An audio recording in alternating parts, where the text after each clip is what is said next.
우리가 늘 분노하고 감정을 자제하지 못하는 이유는 남이 나보다 더 많이 가졌거나 남이 나보다 잘 나간다 하는 것을 느끼기 때문입니다. 가인이 아벨을 죽이게 된 동기가 무엇이냐면 하나님이 아벨의 재산은 받는데 자기 재산은 안 받는다는 거예요. 도대체 왜 아벨 것만 받는 거야? 화가 난 겁니다. 사울이 다윗을 죽이려고 쫓아다닌 것은 다윗을 갖다가 백성들이 사울보다 다윗을 갖다가 더 따른다는 것 때문에, 인기가 더 좋다는 것 때문에. 그럼 자기도 더 잘하면 되잖아요. 그런데 그렇게 하지도 않아요. 게을러서. 그냥 미워하는 거예요. 그냥 복수하는 거예요. 그냥 빼앗거나 죽이거나 고발하는 거 가만히 보세요. 다 그런 가스라이팅 왜 하는지 아세요? 그래서 사회에다가 매장시켜버려요. 사회에서. 넌 그런 사람이야. 이런 거예요. 얼마 전 삼성전자에서 반도체로 벌어들인 1분기 이익금이 57조가 넘었다고 합니다. 반도체는 메모리 부분과 비메모리 부분이 있어요. 근데 우리나라는 메모리 부분이 참 잘 나가요. 점유율이 우리나라가 세계 점유율이 메모리 부분에서 참 높습니다. 요즘은 거기다가 또 메모리 부분이 막 뜨고 있잖아요. 그러다 보니까 삼성이 막 그냥 호황이 된 거예요. 삼성 반도체가. 이렇게 많은 이익금이 생기자 노조가 그냥 난리가 났어요. 우리에게 1인당 성과급을 15%를 달라는 거예요. 1인당 얼마냐면 11억 정도 되는 거예요. 그걸 성과급으로 달라는 거예요. 노조 각 사람들에게 모두. 그렇지 않으면 삼성을 갖다가 박살내놓겠다. 협박까지 합니다. 결국에 1인당 성과급을 6억 정도로 책정을 하고 잠정 합의되었어요. 그것도 현금이 아닌 주식으로 배당하겠다 하는 것이었습니다. 그러자 이번에는 개인 주주들이 난리가 났어요. 아니 돈은 우리가 투자했는데 너희들이 왜 월급만 받으면 됐지 배당금까지 이익금까지 챙겨가려고 하느냐. 이런 거예요. 이런 거입니다. 거기다가 다른 또 노조들 있잖아요. 비메모리 부분이라든지 거기 뭐 파운드리, 가전, 핸드폰, 통신장비, 디스플레이 여기가 다 삼성전자에 있는데 그 여러 부분에 있는 노조들도 막 들고 일어나. 우리들은 뭐냐? 우리들에게도 달라. 여러분 그냥 난리가 난 겁니다. 이 이익금 가지고. 왜 우리에게는 이익금이 돌아오지 않느냐 하는 거죠. 거기다가 정부의 한 관계자가 이번에는 또 뭐라고 했냐면 국민에게 배당금을 나눠야 된다. 뭐 이렇게 얘기까지 합니다. 그래서 탐욕에 불을 질렀어요. 남이 잘 되는 꼴을 못 보는 거예요. 그걸 빼앗아서 서로 그냥 가만두지 않겠다는 거예요. 이 나쁜 생각이 세상을 지배하고 있는 거예요. 나라를 지배하고 있는 거예요. 이런 나쁜 생각. 서로 그건 뭐 때문에? 서로 비교하니까 그런.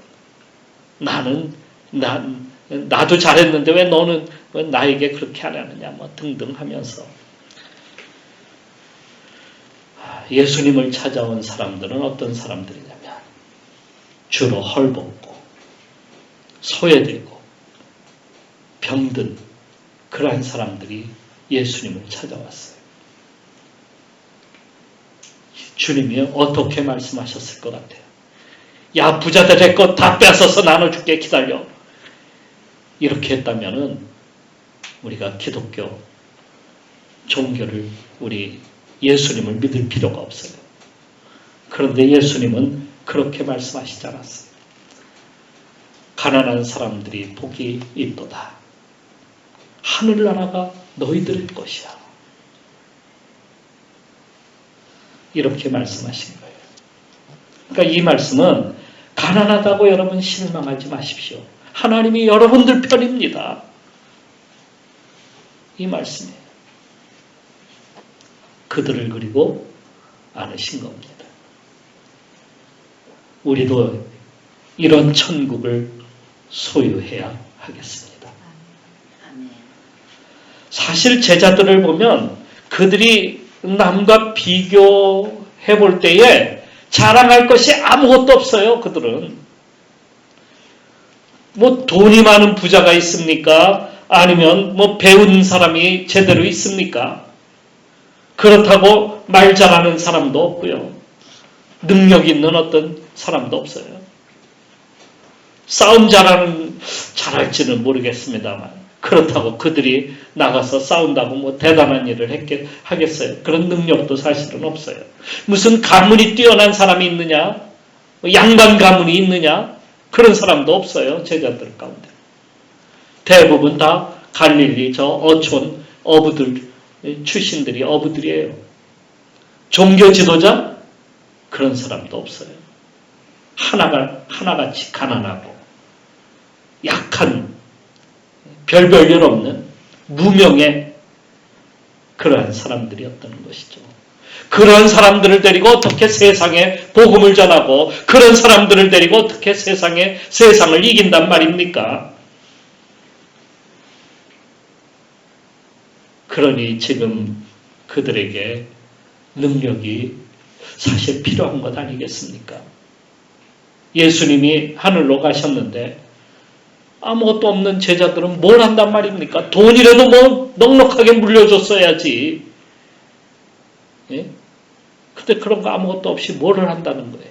너희들은 세상에 나가서 복음을 전하여라 하셨는데 아니요. 뭘 가지고 세상에 복음을 전한단 말입니까? 도대체 아무 능력도 없는 그런 사람들을 데리고 과연 그들에게는 어떤 능력이 필요했을까요? 초능력과 같이 뛰어난 어떤 능력을 소유한다면 어떨까요? 삼손처럼 말입니다.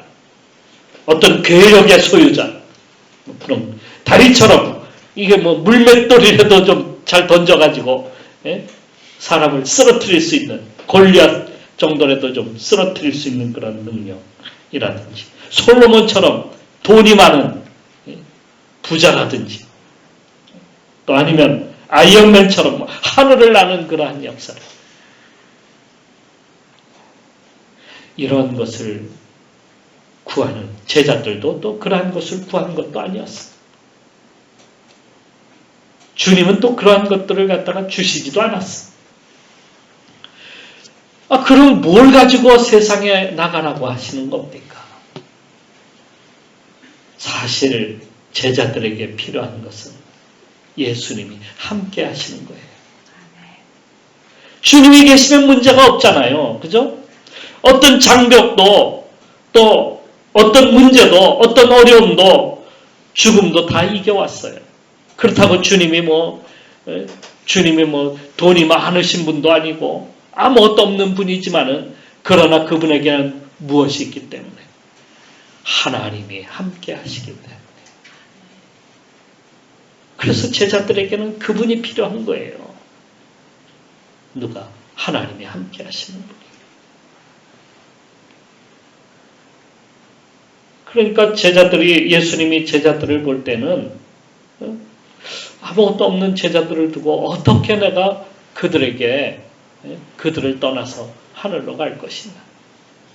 그래서 주님께서는 내가 너희와 영원히 함께 하겠다는 것을 주시고자 성령을 갖다가 주시겠다 하시는 거였습니다. 그것이 언제 일어났냐면 바로 오순절 다락방에서 그날 일어난 겁니다. 그러면 성령이 임한 것은요, 무엇입니까? 변화의 시작이었어요. 사실은 그게. 제자들의 변화, 또 세상의 변화였어요. 그들이 기도할 때에 성령이 임했습니다. 오순절날 그곳 사람들은 그날 열리는 추수감사제를 보기 위해서요. 막 축제 아닙니까? 축제를 보기 위해서 다 어디로 가기 시작했냐면 예루살렘 성전으로 몰려가고 있었을 때였는데요. 그때에 제자들과 그 함께했던 성도들 120명이 간절히 하나님 앞에 기도했던 거 아닙니까? 다락방에 모여서 간절히. 그 마가의 다락방은 어디였냐면 예루살렘 성전으로 가는 그 길목에 있었던 그런 집이었어요. 마치 이것은 엘리야가 하나님 앞에 바알 그 사제들 있잖아요. 바알 사제들도 제단을 만들어 놓고 막 불이 임하기를 놓고 막 그들도 기도하고 막 해요. 하는데 하나님께서 사람들은 다 전부 어디에 가 있었냐면 바알 사제들이 막 뛰고 하면서 거기에 막 칼로 찌르고 하면서 거기에다 막 불이 떨어질 줄 알고 거기에 모두 몰려가 있었는데요. 그들에게 아무것도 일어나지 않았어요.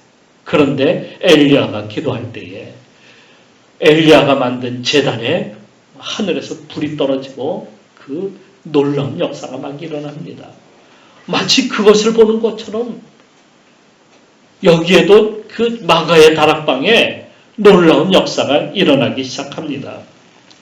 사람들이 가던 길을 멈추고 그 기도 소리가 나는 곳을 향해서 발걸음, 눈동자들을 몸을 다 돌렸어요. 그곳에서 분명 불이 타고 있었는데요. 아니 불이 다 있는데 집은 그대로 있는 겁니다. 분명히 거기에 뻘겋게 성령의 역사가 막 불이 막 타고 있는데도 그런데도 집은 그대로였다.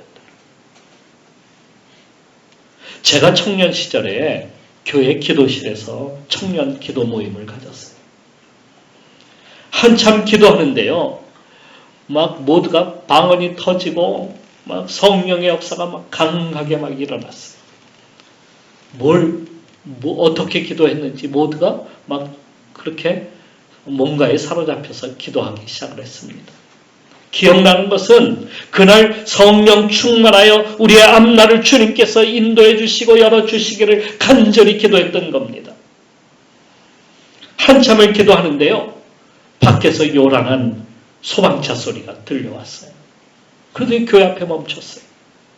그리고 소방대원들이 교회 안으로 들어오더니 기도실 문을 갖다가 꽝꽝꽝꽝 두들리는 겁니다. 불이 났다는 거예요. 그래서 우리 모두가 깜짝 놀라서 어디에 불이 났냐 했더니 신고가 들어왔는데 이 근처에 사는 사람이 갑자기 교회에서 막 부랴부랴 소리가 막 들린다는 거예요. 그래서 막 그 119에 신고를 했더니 소방차가 그래서 달려옵니다. 그래서 소방대원들이 가까이 와서 보니까 기도하는 소리가 그렇게 들리더라는 거예요. 그래서 기도 좀 자제 좀 해주세요 하고 와서 그렇게 말을 하였습니다. 그때 그렇게 뜨겁게 기도했던 청년들 대부분이 목사들이 됐어요.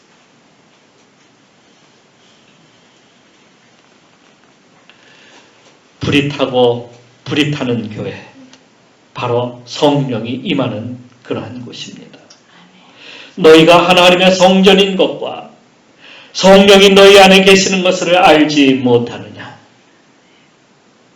이전의 예루살렘 성전은 이미 그 기능이 다 됐어요.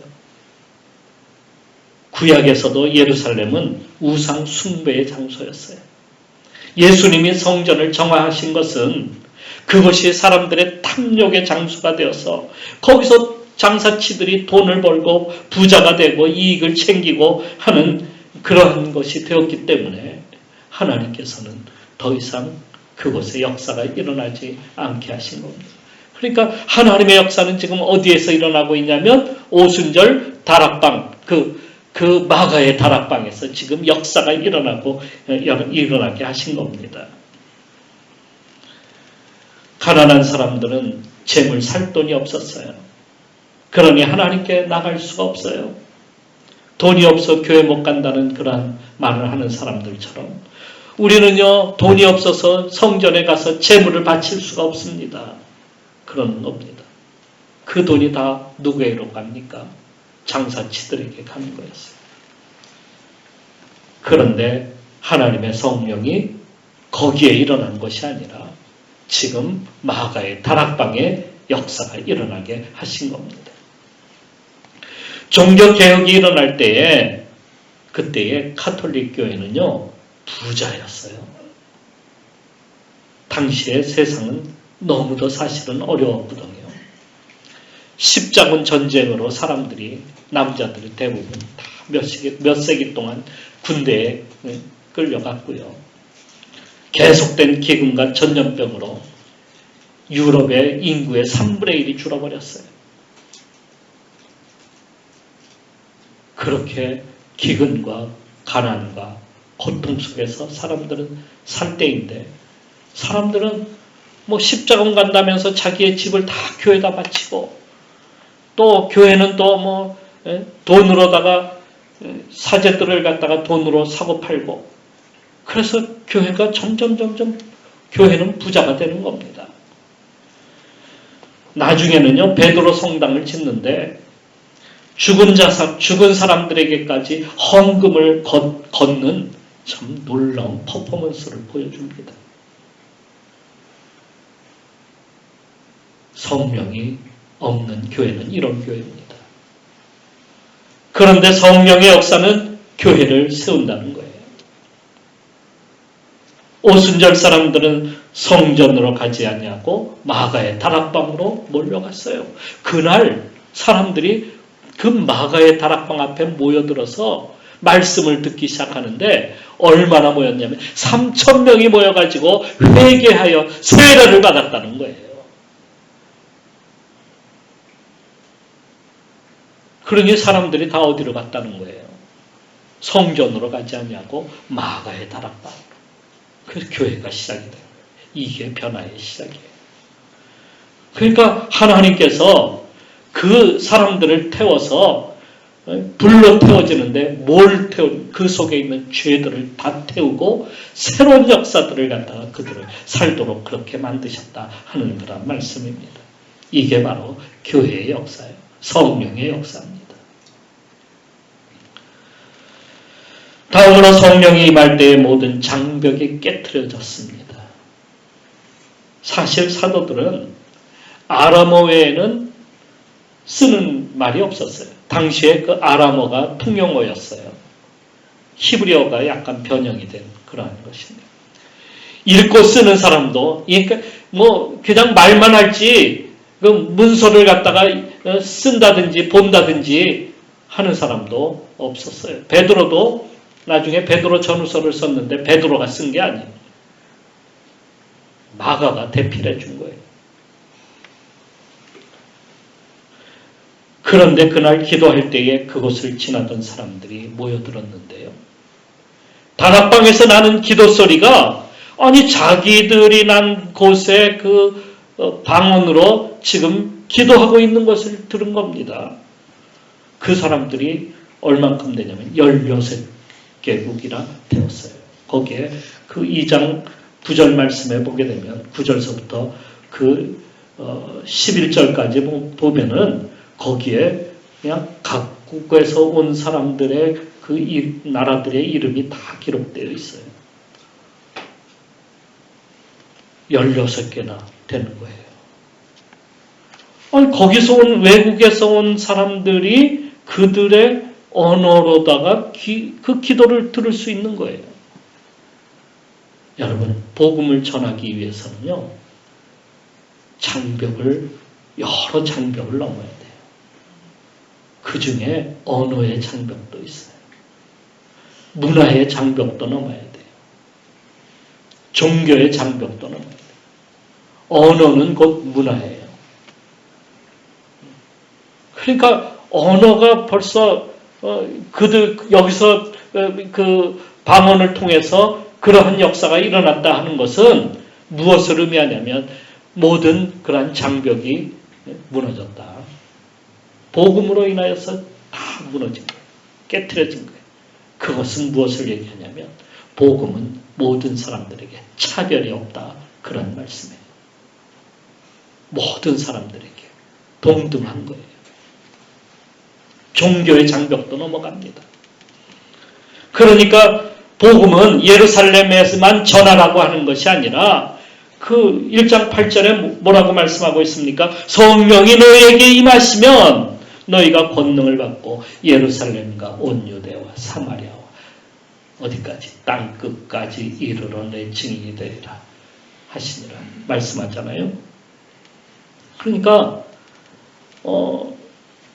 성령을 받은 사람들은 모든 장벽을 갖다가 넘어가는 거예요. 뛰어넘는 거예요. 거의 이방인들에 대한 차별들이 그동안 얼마나 종교적으로 차별이 얼마나 심했는지 아십니까? 이방인은 구원이 없다라고 했어요. 이방인은 부정하다라고 그렇게 얘기했어요. 그래서 가까이 하지도 않았어요. 바리새인들은 이방인을 만나면 막 정죄했어. 그랬는데 이제는 그런 것이 아니라 다 뛰어넘는 거예요. 모든 차별을 다 없애고 그래서 모든 사람들이 복음 앞에서 주님 앞에 다 나올 수 있게 되는 거예요. 거기 온 사람들이 다 그렇게 회개하고 그리스도인이 되었어요. 그리고 그들이 돌아가서 그곳에서 어떻게 해요? 교회를 시작한 사람들도 있었고요. 복음을 그들이 가지고 살았어요. 그러니까 바울이 복음을 전하려고 갔더니 이미 교회가 있는 곳이 있었어요. 복음을 전하기가 얼마나 편했는지 몰라요. 이미 여기에 오순절 사건을 경험한 사람들이 있었기 때문이죠. 복음의 씨가 오순절을 통해서 온 세상으로 퍼져나가게 된 것입니다. 바울이 로마로 갈 때에 배가 풍랑으로 파손이 되어서요. 표류하게다가 멈춘 곳이 있는데 멜리데 섬이라는 곳에 거기에 배가 파손이 되어서 거기에 표류하게 됐어요. 그곳의 원주민들이 그들을 구조하여서 불을 쬐게 하고 먹을 것을 주었는데 그때에 독사 한 마리가 나오더니 바울의 손을 갖다 꽉 무는 것이었어요. 그래서 바울이 그것을 갖다가 잡아서 불 속에 던졌는데 사람들은 그곳의 사람들이 저 바울이 곧 죽을 거야. 저 독사가 맹독을 가졌는데 저거 30분 안에 그냥 죽을 거야. 했는데 바울은 아무 문제가 없었던 겁니다. 그래서 원주민들이 그가 신이 아닌가 겁납니다. 그때 마침 추장에 부친이 그곳 추장에 부친이 열병으로 죽어가고 있었는데 바울을 그곳에 데려갔습니다. 그래서 바울이 그 손을 얹어서 안수했더니 즉시 그 열병이 떠났다. 고쳐졌어요. 여러분 선교지에서는요 그러한 것들이 너무 많이 일어나요. 제가 선교사 하면서도요 저도 그러한 걸 경험했어요. 예배 드리다가 어떤 사람이 막 쓰러져가지고 그냥 숨을 안 쉬는 거예요. 그래서 제가 설교하다가 내려가서 그냥 기도했더니 그 즉시 일어났더라고요. 막 그런 일도 일어나요. 막 역사가 선교지에서는요 그런 일들이 너무 많이 일어나는 거예요. 어떤 곳에서는요 선교사가 가서 모든 어떤 그곳에 있는 그 당뇨병 환자들을 다 고치기도 하고요. 또 병자들을 치료하는 것들은 너무 우습게 그런 일어나는 일들이 막 그런 선교지에서 나타나는 현상들입니다. 바울도 그러한 역사를 거기서 행한 겁니다. 그랬더니 병자들이 다 몰려왔어요. 이번에는 병자들이 몰려와서 우리 병을 다 고쳐주십시오. 바울이 거기서 그 병자들을 다 치료하고 고쳐주었습니다. 기도 안수하였습니다. 복음이 그곳에 전파되기 시작합니다. 바울이 그곳을 떠날 때는 그들이 얼마나 많은 것으로 그를 도와서 떠나게 했는지 모릅니다. 이렇게 바울이 모르는 사람들에게까지 가서 복음을 전할 수 있었던 것은 성령의 역사라는 거예요. 성령이 그 모든 문들을 열어주시는 거예요. 모든 사람들에게 그 복음이 들어가서 모든 사람들이 다 주님 앞에서 구원받을 수 있는, 모든 사람들은 동등하다. 그래서 복음은 모든 지역, 문화, 종교, 언어 다 넘는 그러한 역사가 바로 복음이다. 사실을 오늘도 이 말씀을 통해서 우리에게 알려주고 있습니다. 또 성령이 임하실 때에 사랑으로 섬겨서 하나가 되게 만드는 역사를 주셨습니다. 당시 예루살렘은 로마가 지배하고 있었어요. 여기에 저항하거나 또 대항하다가 많은 사람들이 처형당하고 학살당했어요. 결국에 70년에 가서는 이스라엘 전체가, 이 예루살렘이 완전히 초토화되어가지고 남은 사람들은 다 추방되고 결국에 유럽을 떠도는 2000년 동안 그러한 역사를 이룬 것이 바로 유대인들 아닙니까? 그런데 그리스도인들은 교회로 모였어요. 그들은 이미 주님께서 예루살렘에서 그들과 대항해서 싸우라고 하지 않으셨어요.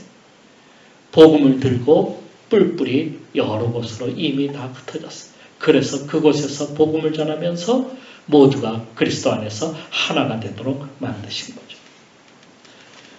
거기다가 유대인들은 예수를 갖다가 십자가에 못 박아 죽였지 않습니까? 그리고 그들은 계속해서 예수 믿는 자들을 색출하고 옥에 가두고 채찍질하고 핍박하고 이단이라고 정죄하고, 그래도 그들은 복수하지 않았어요. 그들과 경쟁하지 않았어요. 오히려 그들을 모두가 전도의 대상, 그러니까 하나님을 믿게 만드는 그러한 사람들임을 알고 모두가 서로 나누는 그러한 일을 행하기 시작합니다. 그래서 그 성도들은 자기 것을 가지고 교회로 가지고 나왔어요. 모두가 함께 나누기 위함이죠. 하나가 되고자 하는 겁니다. 모두가 그리스도 안에서 우리 하나다라고 하는 것을 보여주는 그러한 사건이 바로 성령의 역사였습니다. 예수님이 여리고에 가실 때에 삭개오를 만나게 됩니다. 세리장이었어요. 그는 세리장으로 오르기까지 참 정직하고 깨끗하게 산 사람 중에 하나였을 겁니다. 그래서 사람들은 그를 특별하게 이렇게 정죄하지를 않았어요. 그래서 여리고의 그 부자 동네에 그가 살 수 있었던 겁니다. 그래도 바리새인들은 그를 갖다가 매국노, 죄인이라고 그렇게 불렀어요. 아니, 죄인이라는 것까지는 좋은데 세리장이니까 더 심한 욕을 하는 거예요. 죄인 중에 괴수다, 이런 소리까지 하는 거예요.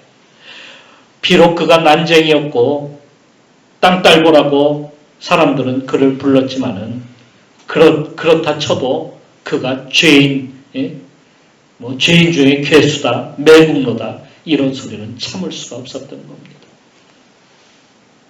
그는 지금까지 가스라이팅 당해온 거예요. 그가 주님을 만나면서 기뻐한 것은 주님께서 그의 이름을 불러주신 거예요. 삭개오야, 내려오라. 오늘 내 집에 가야 하겠다 하시는 이 말씀을 듣는 순간 삭개오의 마음은 그냥 기쁨으로 충만하게 채워졌어요. 예수님이 함께 하시는 동안 삭개오는 충만함에 사로잡혔습니다. 돈이 없이 다니는 가난뱅이 예수님을 비교해서 자기가 더 많이 가졌다 하는 것 때문에 기쁜 것이 아니었어요. 내가 대접할 것이 많다 하는 것 때문에 기뻐한 것이 아니었어요. 그건 세상 사람들이 잠깐 누리는 기쁨일 뿐이죠. 삭개오는 뭔가에 사로잡혀 있었습니다. 그는 가만히 있을 수가 없었어요. 그가 일어나서 말했습니다. 내 재산의 절반을 가난한 사람들에게 나누겠습니다. 그리고 나머지는 빼앗은 자들에게 4배로 돌려주겠습니다. 하는 것이었어요. 주님께서 선포하셨습니다. 오늘 구원이 이 집에 이르렀도다. 성령이 임할 때에 사람들은요, 그 죄가 드러나게 됩니다. 아, 내가 사람들에게 빼앗은 것이 있구나. 그래서 4배를 갚겠다는 거예요. 그게 회개입니다. 그가 회개하고 돌이켜서 사람들에게 내 것을 다 나누겠습니다. 섬기는 겁니다. 이게 바로 성령을 받은 사람들의 모습이라는 겁니다.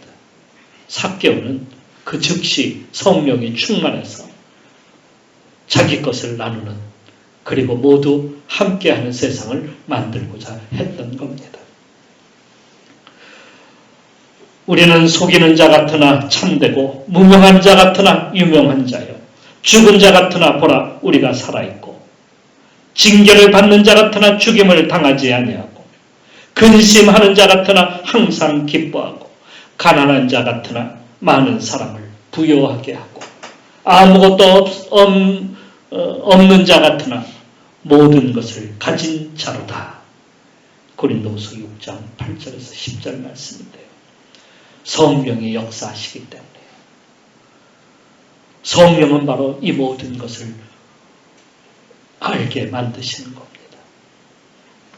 성령이 역사하기 때문에, 거룩한 영으로 사로잡혀 가기 때문에 남과 비교하지 아니하고 하늘의 것을 우리에게 충만하게 얻고 살아가도록 만드시기 때문이다 하는 것입니다.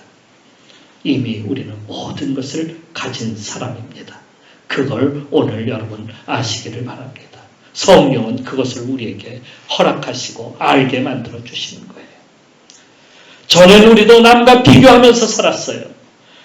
그래서 남의 것을 빼앗고자 했고, 못살게 굴었고, 바리새인들처럼 가스라이팅하는 그러한 사람처럼 살았어요. 거룩이 뭔지,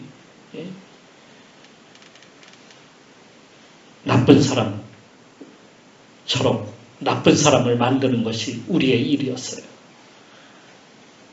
그런데 성령이 덮이게 되면요, 사랑으로 섬기게 됩니다.